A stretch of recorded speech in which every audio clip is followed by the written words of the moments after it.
My name is Diane Kessler, and I am 63 years old. 3 weeks before the hospital honored my 41 years of service, my daughter called to tell me she'd be at the lake. She said it the way you cancel a hair appointment. Her husband's family had rented a cabin on the water, and the dates ran straight through the Saturday my name was going up on a bronze plaque in the front lobby. So I gave her seat away. I gave it to the daughter of my best friend, a woman who died 3 years ago and never got so much as a certificate for the 31 years she gave this hospital. What happened on live television that night is not the part that broke me. What my daughter offered me 17 minutes before the cameras came on. That's the part I still can't say out loud without stopping. Welcome back to Untold Secret Hub, where we sit with the quiet moments families don't talk about at dinner. The empty chair. The call nobody returns. The thing somebody finally says out loud, after 30 years of swallowing it. If this ever feels like it was written about your own kitchen table, tell us in the comments, and subscribe if you're new here. 2. The call came on the last Friday in May, a little after 7 at night. I was standing at my sink with a dish towel over my shoulder. It was the third time I'd told Paige the date, and I'd started to hear how that sounded, so I kept my voice light. She said the name of the lake before she said anything else. Cold Harbor. The Averys rent the same cabin every June, 9 hours from my kitchen. And Celeste pays for the whole thing. And it has become a fact of nature in that family, the way weather is a fact of nature. I asked if there was any way to move a few days. Paige laughed, not unkindly. Mom, the cabin's booked through the agency. It'd be so rude to bail on them this late. Behind her I heard a woman's voice. Warm and unhurried, the way a good hostess talks over a room without raising it. Tell her we'll send something lovely. That was Celeste. She has never once raised her voice at me in the 8 years she's been my daughter's mother-in-law. She's never had to? Of course, I said. I have said of course my whole life. I said it to charge nurses at 3 a.m, and to my ex-husband's lawyer, and to a surgeon who once threw a clamp across an OR because the suture wasn't the gauge he wanted. It comes out of me like a reflex, and by the time I hear myself say it, it's already true. We talked about sunscreen. We talked about whether Trevor's shoulder was better. I dried the same plate twice. What I didn't tell her was that at 9 that morning, in an office on the 3rd floor of the hospital I'd worked in since 1985, a woman named Priya Nandakumar had asked me to come in Monday and bring my reading glasses. Here's what 41 years looks like from the inside. I started at Whitmore Memorial in the fall of 1985, 23 years old. With a nursing certificate I'd paid for by waiting tables at a diner off the interstate. I spent most of those years in operating room 4, which is the cold one. The one where the air handler never quite gets it right. My husband left in 1998, when Paige was 7, and I raised her on a schedule that meant I was asleep when she got home from school and gone before she went to bed. I made up the difference the only way I knew how, which was money. My hips started going bad around 2021. The left one is worse. I've postponed the surgery 3 times. Twice for staffing, once because the deductible landed in a bad month. My pension pays out at $3,000 a month. I still owe $58,000 on a home equity loan I took out in pieces. A little for June's out of pocket bills. A little for a wedding. A little for a semester of grad school that never finished. And every month, for 7 years, $600 has left my account on the 1st and landed in my daughter's car insurance. Her phone bill, what I called the cushion, because that's a nicer word than the other ones. I never asked her for it back. I never even mentioned it. Not at Christmas, not when the roof went. I have never asked anybody for anything in my life. I thought that was a virtue. I thought it was the whole of my character, the load-bearing wall. It took me until this June to understand what a person teaches other people when she never once says she needs something. I met June Whitfield in the fall of 1986, on a night shift nobody wanted. She was 2 years older than me and about 4 inches shorter. And she taught me how to stand for 12 hours, without wrecking my back, which is a skill, and how to tell a family the truth in a hallway, which is a different skill entirely and harder. We were friends for 35 years. She had a laugh like a screen door in summer. When her husband left in 2003, she moved into the little rental behind the Lutheran church, and never once complained about it. When I couldn't afford daycare, she took Paige on Tuesdays and Thursdays, and taught her to roll out pie crust with the heel of her hand. June was diagnosed in the spring of 2021, and died in the fall of the following year. 60 years old, 2 floors above the room where we first met. I went back to work 2 days after the funeral. Everybody told me that was strong. It wasn't strong. It was the only place my hands knew what to do without asking me first. There's a thing she used to say. Whenever somebody sent flowers instead of coming, or a card instead of coming, or a very nice gift basket instead of coming, she'd look at the basket, and then she'd look at me. A show-up, Diane. Anybody can send something. Her daughter, Sadie, still works in that building. She moved to the unit desk after the funeral. Clerical work, phones, prior authorization faxes. She takes the long way around the surgical wing every time. I had walked past that girl in a hallway, probably 300 times in 3 years. Standing at my sink with the dish towel still on my shoulder, I realized I had not asked her one real question in all of it. Priya Nandakumar runs the hospital foundation, and Marcus Whitlow is the attorney who handles their gift agreements. On Monday morning, they were both in the room, which told me something before either of them opened their mouths. Priya started with a name I hadn't thought about in years. Harold Voss. February of 1997. A ruptured appendix gone septic. A Tuesday night my patient he lived. He's 83 now. And he sold his machine parts business back in 2018, and his family had decided to make a gift to this hospital in my name. Priya put the number on the table without ceremony. $1 million. I heard the air handler. I heard my own pulse, which after 4 decades in an OR, is a sound I recognize the way other people recognize their own car in a parking lot. Then she explained the part that mattered. The donors had left the shape of the gift entirely up to me. I could direct the whole million into a named endowment. I'd choose the name. I'd choose the first recipient, 1 nurse or aide. Tuition and living costs covered, funding somebody new every year after that. Or, instead, the family would make a personal distribution of $230,000 straight into my retirement, and the endowment simply wouldn't exist. Marcus said the designation had to be signed and sealed by Thursday the 18th, and the envelope would be opened live on stage at the ceremony on the 20th. Because the local news was covering it, and the Voss family wanted the surprise to land on camera. I said that was a lot of theater for a nurse. Marcus didn't smile.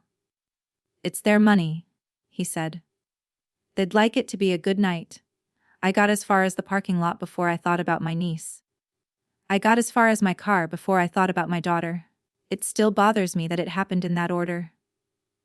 2. That night, I put the laptop on the kitchen table and did the arithmetic I'd been avoiding since 2021. $230,000 pays off the 58 I owe. It buys the left hip in September, and the right one in the spring. It buys the 6 weeks off after each surgery, which is the part nobody ever budgets for. It means I stop working nights at 63 instead of 68. It means the roof, finally, and a water heater that doesn't groan like a man clearing his throat. I wrote the numbers on the back of a grocery receipt, because I think better in pen. Then a second thought arrived, clean and quiet, and sat right down next to the first one.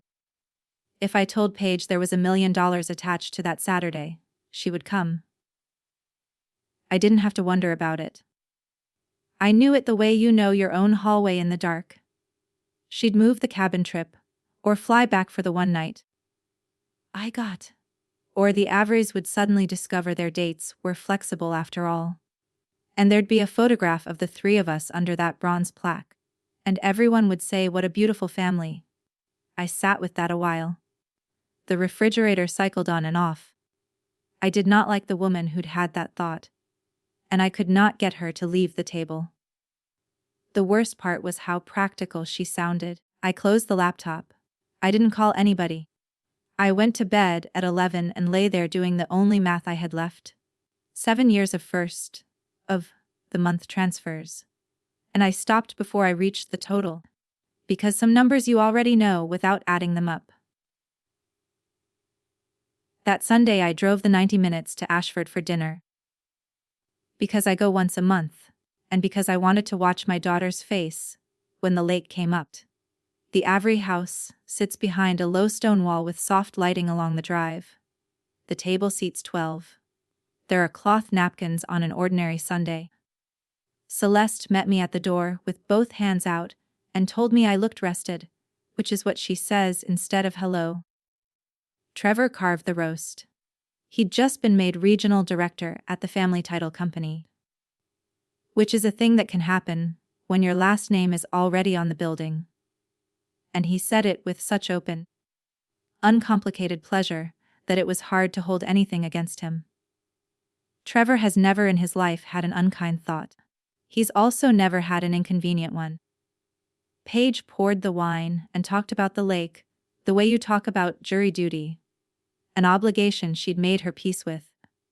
I noticed a thin gold bracelet on her wrist, the kind where you can't even begin to guess the price. Celeste said the thing she always says, resting one hand flat on the tablecloth. We take care of our people, Diane. She means it. That's what makes it work on people. Later, over pie, Paige mentioned that Celeste had covered the down payment on their house back in 2020, said it in passing. The way you'd mention a neighbor lending you a ladder. And I understood I was hearing about it 3 years late, because it had never once occurred to anyone that I might want to know. Then she patted my arm on her way to the kitchen. You'll be fine, Mom. You're always fine. I drove home in the dark with the radio off, and somewhere around the county line. I understood she wasn't being cruel. She was reading the chart. She was reading the chart I had spent 32 years writing myself. On Tuesday the 9th. Priya sent me the seating chart. Honorees get 2 places at the head table, and mine were printed on a single sheet in a font someone had picked to look like handwriting. Seat 1A. Diane Kessler, Perioperative Services. Seat 2A. Blank. She needed the second name by the 12th for the place card. I typed 3 different answers and sent none of them. I told myself there was still time, which is the kind of thing you say when you've already decided to wait for a person to become somebody else. I printed the sheet and stuck it to my refrigerator, under a magnet from my brother's furnace company. Every time I opened that door for milk, there it was, my name, and an empty rectangle beside it. It occurred to me that I'd been holding a seat for that girl since she was 21. Thanksgiving of 2016, when she went to a boyfriend's family in Charlotte, and I kept a plate warm until 9.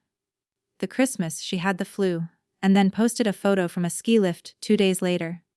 My 60th birthday, which we celebrated in August because June hadn't worked out. I never once made a scene about any of it. I want you to understand. I didn't think of these as grievances. I thought of them as weather, and I thought of myself as a woman with a good coat. It was only when the chair had a number on it, a real seat 2A, that I started counting. And that's a dangerous thing to start doing at 63, because the number comes fast, and once you have it, you cannot put it back down. 2. So on Wednesday the 10th, I did the thing I'd never once done. I called my daughter and told her, out loud in words, that the ceremony mattered to me, and that I'd pay the change fees on both tickets so she and Trevor could fly back Saturday morning and be at the lake again by Sunday night. I'd already called the airline, $610 for the pair. I had the confirmation number written on the grocery receipt with the rest of my arithmetic. There was a pause on the line, and in it I heard a screen door, which meant she'd stepped outside, which meant Celeste was still in the room. Then she said, "Mom, Celeste already paid for the whole week. It would be so rude." "The cabin doesn't know if you're in it," I said. She said that wasn't the point. And she was right. It wasn't. And neither of us said what the point actually was. Then she brightened, because she isn't a hard person. She's a managed one. "We'll do something for you in July. Something really nice." I said that sounded lovely. A something. That word again. In that family, something is always an object. It has a bow on it, and a card in a florist's careful handwriting. And it arrives in a van. And somebody signs for it. And nobody ever has to change a single plan.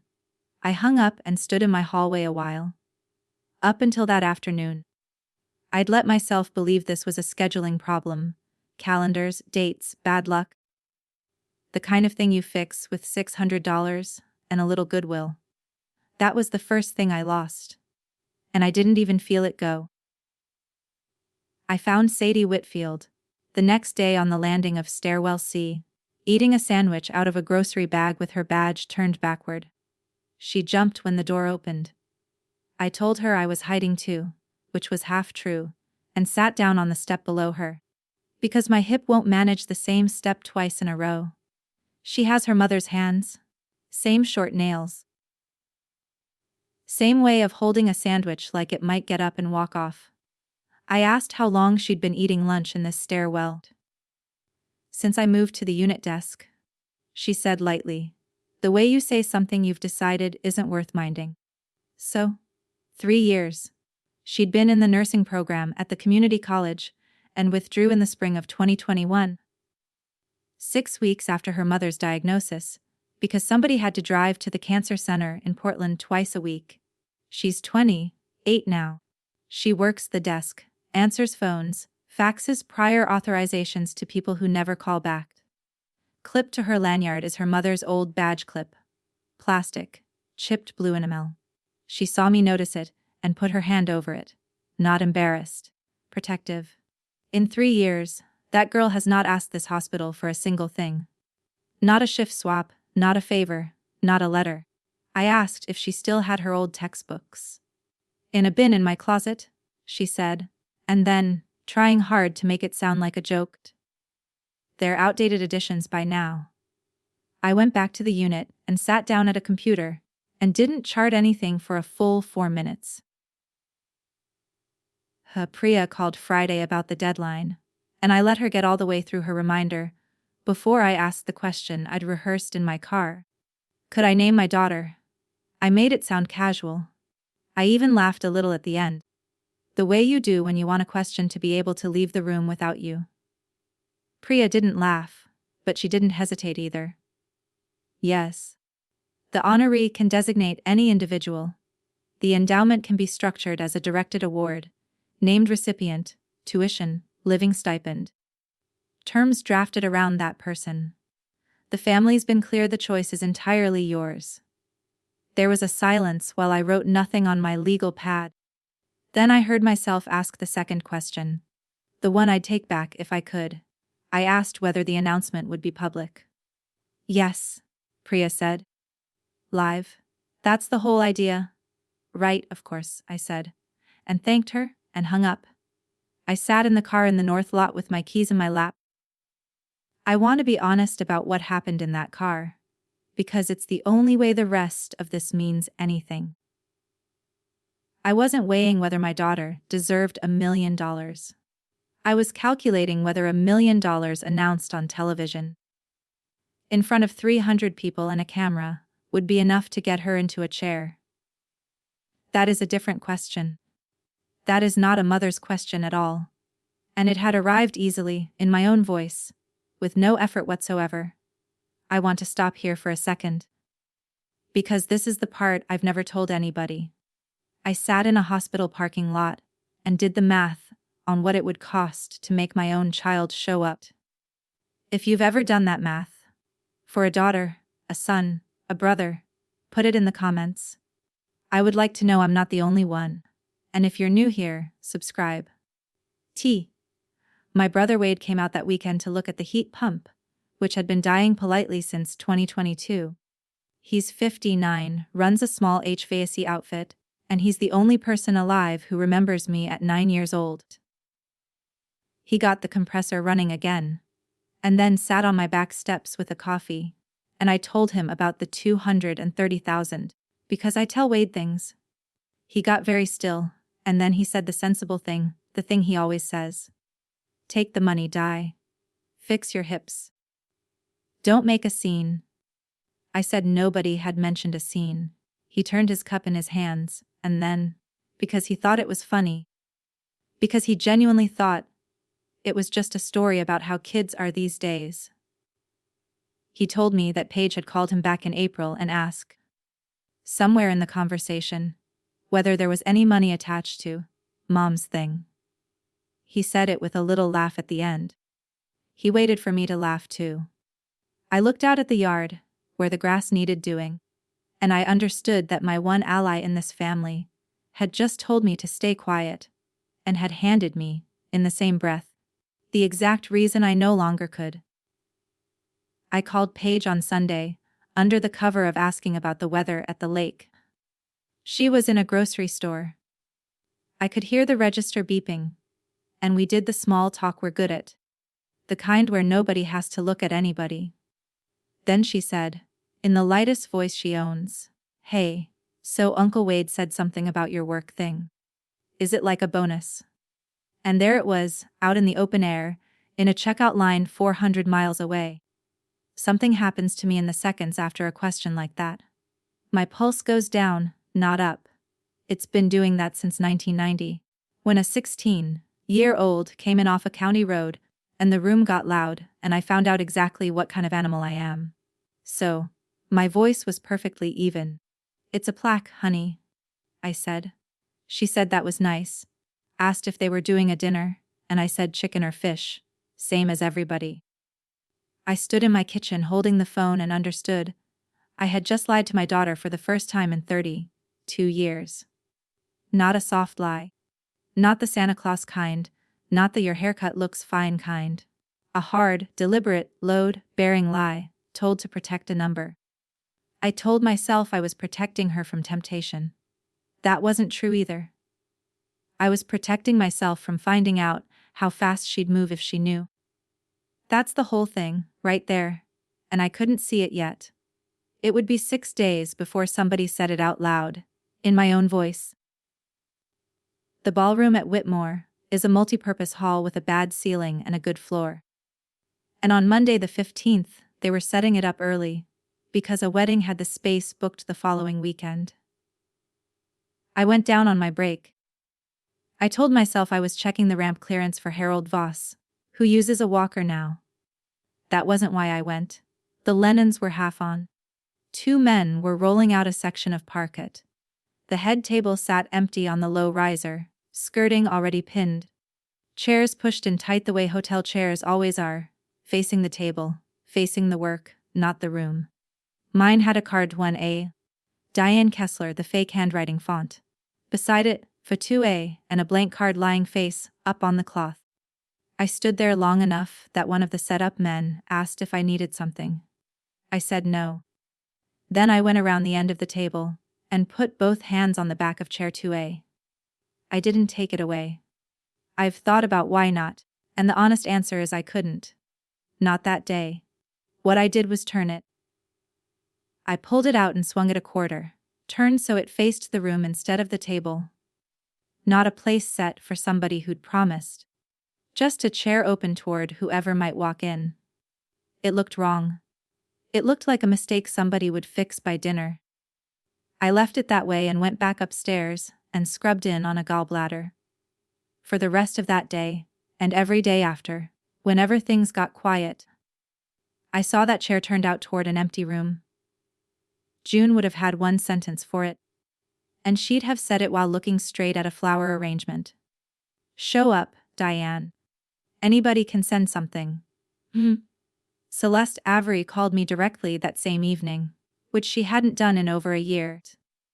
Her voice comes down the line like something poured. She asked about my hip before anything else, and she remembered which one. And that's not an act. That's a discipline, and it's worth respecting for exactly what it is. Then she got to it. Paige was exhausted, she said. Working full-time, managing the house renovation, carrying more than anybody could see. Woo, take the burden off her, Diane. That's all we've ever done. I said I wasn't asking anyone to carry anything. Celeste said gently that of course I wasn't. I never do. And something in the way she said it raised the hair on my arms. Then she offered she'd send an arrangement to the ceremony. She used a florist in Eugene. Did beautiful work. Would I prefer white, or something with color? She'd have it there by 4. My name on the card. Paige's, Trevor's, all 3, so the table wouldn't look empty. I said white was fine. That's the phrase I keep coming back to. The one I still turn over at 2 in the morning. So the table wouldn't look empty. Not so it wouldn't be empty. She wasn't lying to me. In her mind, she was solving the problem I actually had, which was optics. And solving it generously, with her own money, on short notice.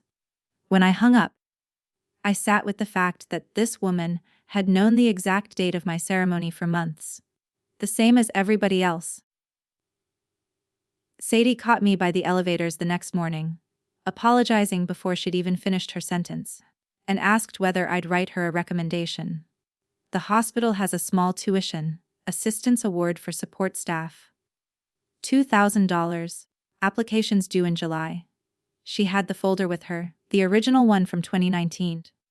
Because they wanted the transcripts back, and she'd never gotten them returned. She handed it to me and went to answer a phone. I opened it in the break room. Transcripts. A photocopied license. A personal statement written by a 22-year-old who'd used the word passionate twice. And behind all of it, folded into quarters and soft at the creases, a page of scheduling in June's handwriting. 6 weeks of shifts. The ones she'd traded away. Tuesday nights, every other Saturday. So her daughter could sit in a classroom. I know that handwriting better than my own mother's. She wrote her 7s with a bar through them. I sat in a break room with a vending machine humming and a microwave with somebody's popcorn burned permanently into it, and I did not cry. Because I don't do that at work. And because 39 years in that building has made it a matter of professional posture, rather than feeling. I put the page back exactly where it had been. Then I looked at the award amount again. $2,000 doesn't cover a semester. It doesn't cover half of one. It's the kind of number that lets an institution feel like it's done something. And it isn't anybody's fault. And it isn't enough.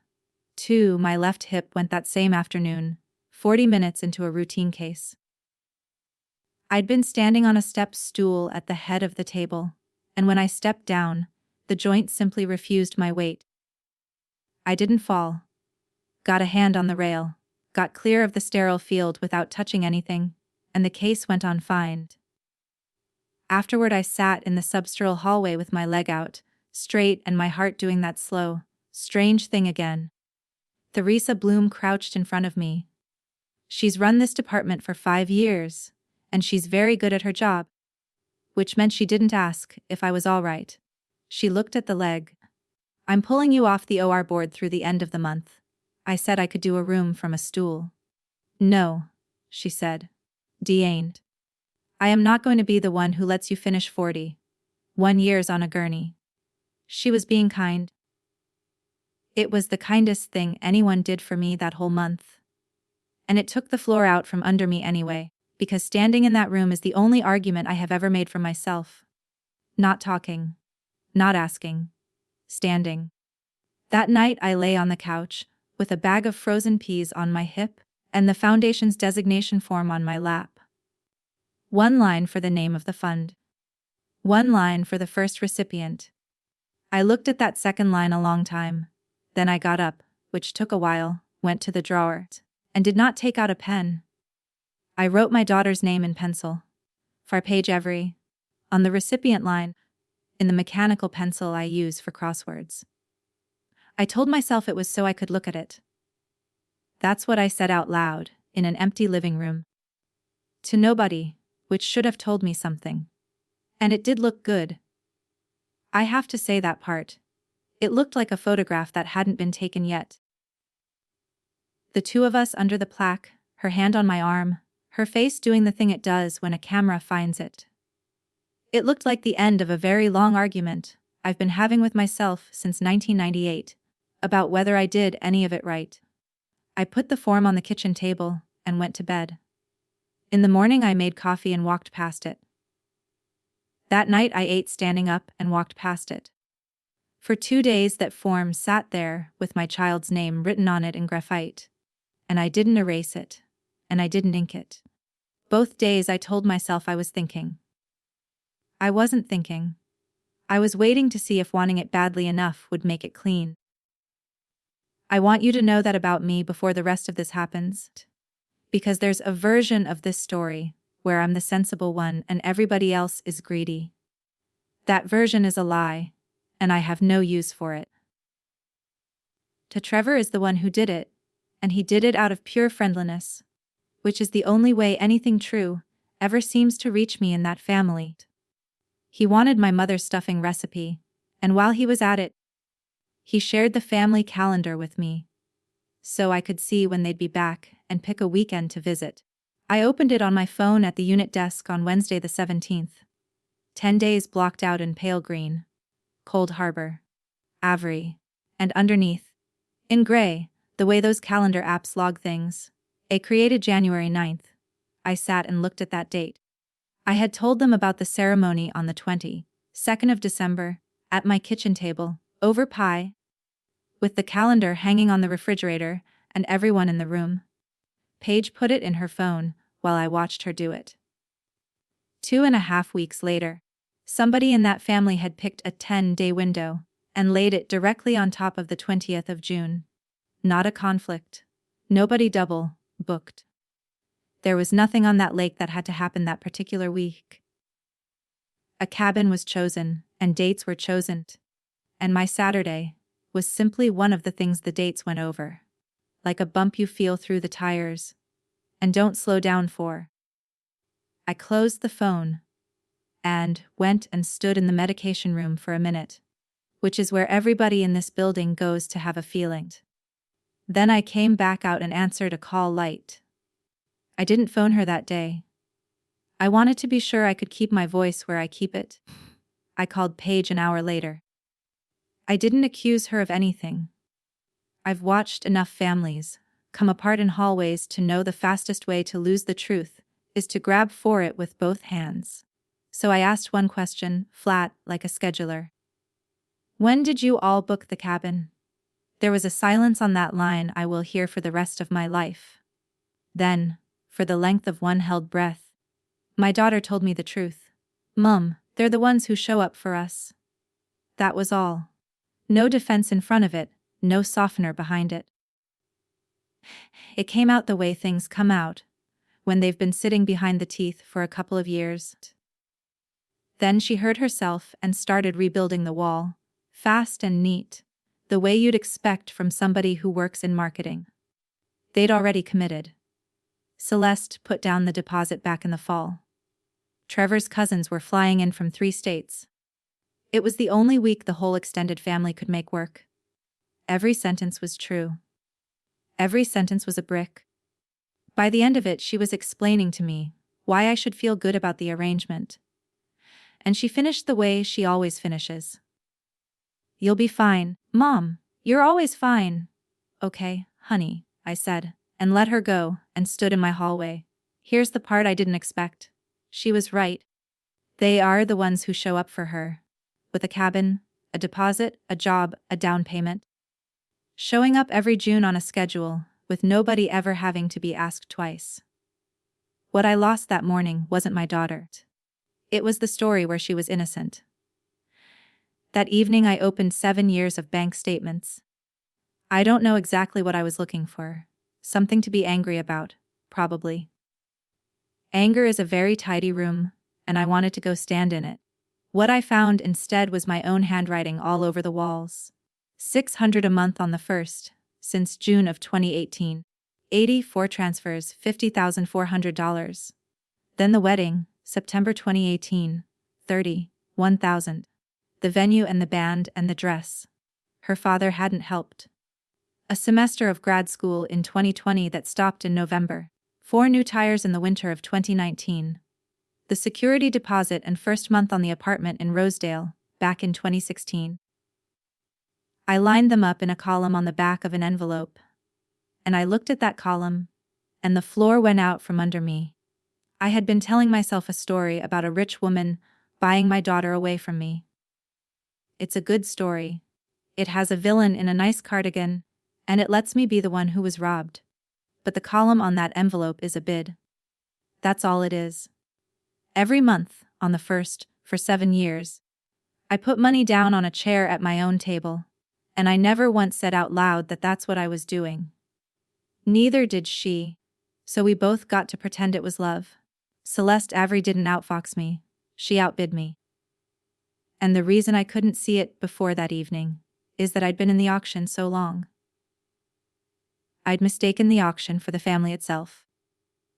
At 20 minutes to midnight that Wednesday, I logged into my bank on a laptop with a cracked hinge and found the standing transfer and canceled it. It takes almost nothing. There's a confirmation screen, it asks if you're sure, and there's a button. Then I texted my daughter, because I wasn't going to let her find out from a declined autopay. I kept it plain, no accusation in it, anywhere. I told her I was stopping the transfer on the first. I told her it wasn't to punish her. I told her the true part. That I could not keep paying for a seat. Then I put the phone face down and went to bed.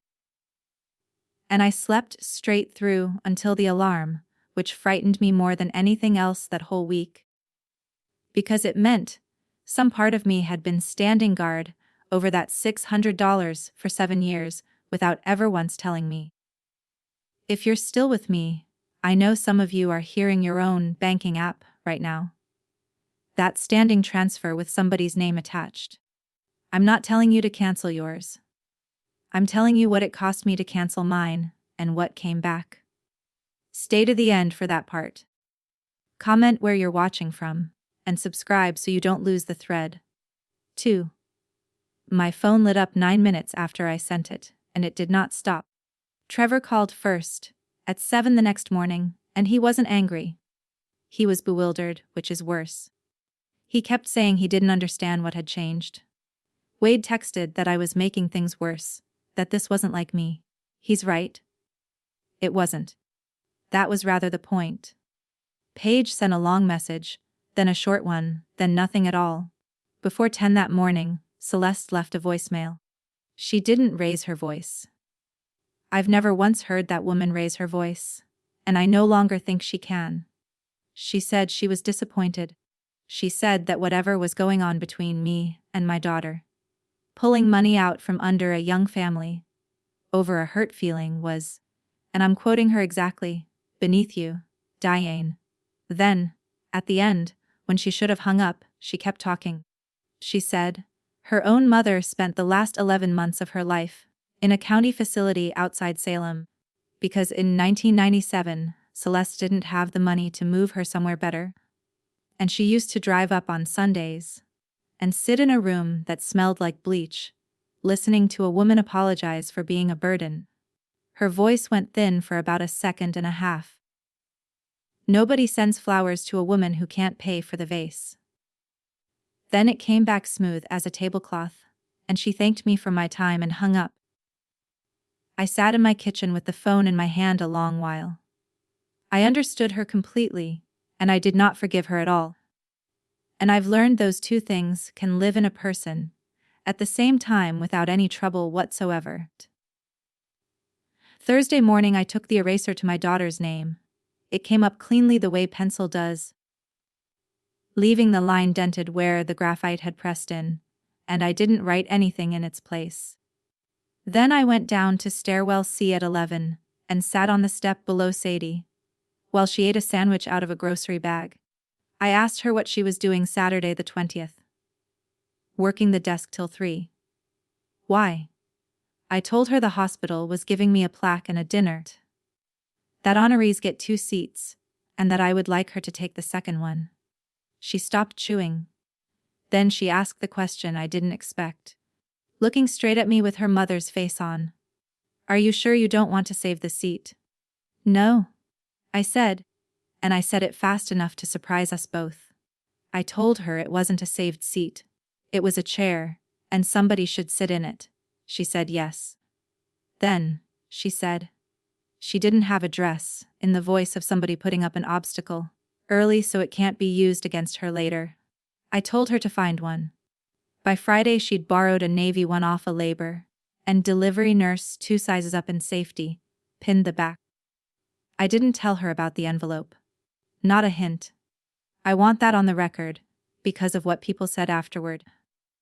That girl walked into that room Saturday night, believing she was there to eat chicken, and clap, for an old woman she barely knew. 2 at 3 o'clock Thursday the 18th. I sat down in a conference room on the 2nd floor with Priya and Marcus, and a form with 2 blank lines on it. I wrote the name of the fund first. The June Whitfield Nursing Endowment. I had to spell it for the notary, Whitfield, and my hand was steady. And I was glad about that in a small, mean way I'm not proud of. On the second line I wrote, Sadie Whitfield, and beside it, in the box for terms Priya had already drafted, the language ready full tuition, and a living stipend through licensure. Aides and clerical staff eligible thereafter, 1 recipient per year. In perpetuity. Then Marcus slid the second document across, the one for the personal distribution, and I signed the line that declined it. $230,000, gone in the time it takes to write your own name. My hips would get paid for the ordinary way, in installments, like a used car. Priya sealed the designation in an envelope in front of me and initialed the flap. She said the Voss family would love it, and she meant it, and she went to a meeting. Marcus stayed a minute. He's 59. And he has a lawyer's way of saying important things without putting any weight on them at all. You should know the practical piece, he said. Any time before that envelope's opened on air, you tell me and it changes. 1 sentence to me is all it takes. I said I understood. I thanked him. He zipped the envelope into a portfolio. I've thought about that sentence every single day since. I thought about it hardest on Saturday, standing in a hallway with an iPad in my hands. Saturday the 20th came in hot and clear. The ballroom held nearly 300 people. More than I expected and more than I wanted. By 5 o'clock the parking lot had a news van in it with a mast up. There were nurses in that room I'd trained in 1993. 2 women who'd been aides when I started were grandmothers now.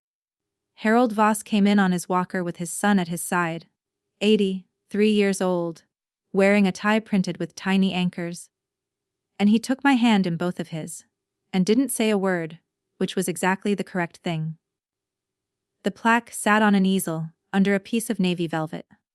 On a side table near the door stood a white arrangement, roses, stock, something green, with a card in a florist's careful hand of Celeste, Trevor, and Paige Avery. It was beautiful. It smelled like a funeral home, which isn't the flower's fault. Sadie came in at 6:10. In the borrowed navy dress, her mother's badge clip pinned inside the neckline, where nobody but her could see it. She stopped dead when she saw the head table, because there was her name on the place card, at seat 2A, printed in that font like handwriting, and the chair was still turned a quarter out toward the room. She looked at me. Sit down, honey, I said. They'll start on time. I'd put my phone in my locker at 4, the way I've put my phone in my locker for 41 years. Marcus Whitlow stood at the end of the riser, with a black portfolio under his arm. At 6:21, a nurse from the float pool crossed the room, carrying the unit iPad, and told me my daughter was calling, and it sounded urgent. I took it into the service hallway by the kitchen, Where the light is bad and the dishwasher runs. Paige's face filled the screen. Sunburned across the nose. Hair still wet. And behind her the cabin kitchen. A sliding door open. Somebody laughing outside. Celeste stood at her shoulder in the frame, composed, hands folded. The way you stand when you've been invited into a photograph. A cousin of Trevor's had seen the Foundation's press release online. That's all it took. My daughter started talking fast, and it wasn't a fight. It was an offer, and it came in stages the way offers do. They'd leave tonight. 9 hours. They'd drive straight through. They'd be at Sunday dinner. They'd come at Christmas. Both of them, the whole 4 days, not just an afternoon. She was crying by then, and it was real crying. My child on a screen in a bad hallway. Then she said the last part. Mum, I'm 10 weeks. We were going to tell you in July. She let that sit exactly long enough. Put my name on it. It's for your grandchild. I heard the dishwasher change cycles. I heard, through the wall, 300 people finding their seats, and a microphone being tapped twice. My daughter was offering me every single thing I'd wanted since 2016. Itemized, deliverable. In exchange for one line on a document, sitting in a black portfolio 20 feet away. Celeste leaned very slightly into the frame, and her voice came down the line like something poured. It's just efficient, Diane. E2 I had maybe 40 seconds. Marcus stood at the end of the riser, portfolio under his arm, visible through the pass, through window. One sentence to him would have changed everything, and I knew exactly which sentence. I had it built and loaded in my mouth. I thought about my left hip. I thought about $8,000, and a water heater that clears its throat. I thought about a baby I hadn't known existed 4 minutes earlier, and a Christmas with 4 whole days in it, and a photograph under a bronze plaque that would have made every hard year finally add up to something. And then I heard the ledger open. That's the only way I can describe it. I heard the sound of a column being started, and this time I was the one with the high bid, and my daughter was the item, and my grandchild was the interest on the loan. 7 years of the month transfers, a wedding, 4 tires, a chair I'd been paying rent on since she was 20. Celeste Avery hadn't stolen my daughter from me. She'd simply been better funded, in an auction I myself had opened.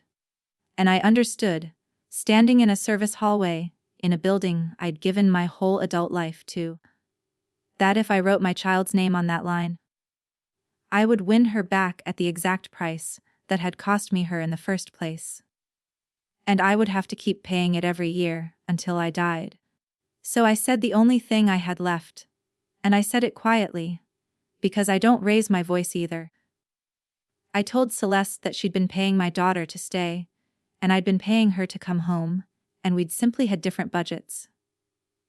Then I said, I'm done bidding. And I ended the call, and I did not say one word to Marcus Whitlow. I set the iPad face down on a steel counter, next to a rack of dinner rolls, and I walked out into that room. And the whole way to my chair, I could feel my grandchild leaving with the call. At 6:40 the camera light went red. Priya did the introduction, and the Voss family stood, and Harold said a few words about a February night in 1997 that he doesn't remember, and I do. Then she opened the envelope. She read the name of the fund first, and I watched it land across the room in a wave, front tables to back. The June Whitfield Nursing Endowment. $1 million in perpetuity. For the aides and the clerks and the people at the desk who never got to finish.